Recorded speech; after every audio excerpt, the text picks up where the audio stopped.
عظيما إنا أوحينا إليك كما أوحينا إلى نوح والنبيين من بعده وأوحينا إلى إبراهيم وإسماعيل وإسحاق ويعقوب والأسباط وعيسى وأيوب ويونس وهارون وسليمان وآتينا داود زبورا ورسلا قد قصصناهم عليك من قبل ورسلا لم نقصصهم عليك وكلم الله موسى تكليما رسلا مبشرين ومنذرين لئلا يكون للناس على الله حجة بعد الرسل وكان الله عزيزا حكيما لكن الله يشهد بما أنزل إليك أنزله بعلمه والملائكة يشهدون وكفى بالله شهيدا إن الذين كفروا وصدوا عن سبيل الله قد ضلوا ضلالا بعيدا إن الذين كفروا وظلموا لم يكن الله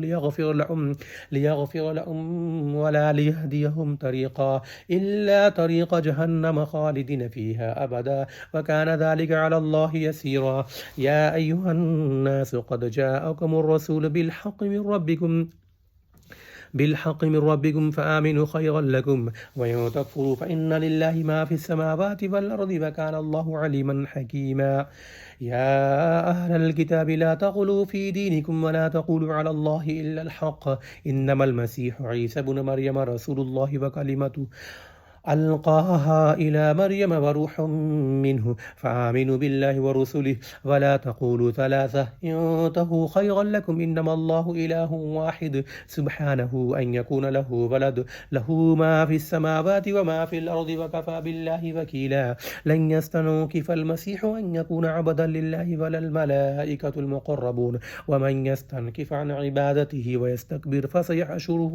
فسيحشرهم إليه جميعا فأما الذين آمنوا وعملوا الصالحات فيوفيهم أجورهم ويزيدهم من فضله وأما الذين استنكفوا واستكبروا فيعذبهم عذابا أليما ولا يجدون لهم من دون الله وليا ولا نصيرا يا أيها الناس قد جاءكم برهان من ربكم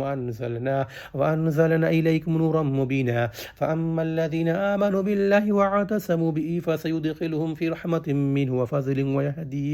ويهديهم إليه صراطا مستقيما يستفتونك قل الله يفتيكم في الكلالة إن امرؤ هلك ليس له ولد وله أخت فلها نصف ما ترك وهو يرثها إن لم يكن لها ولد فإن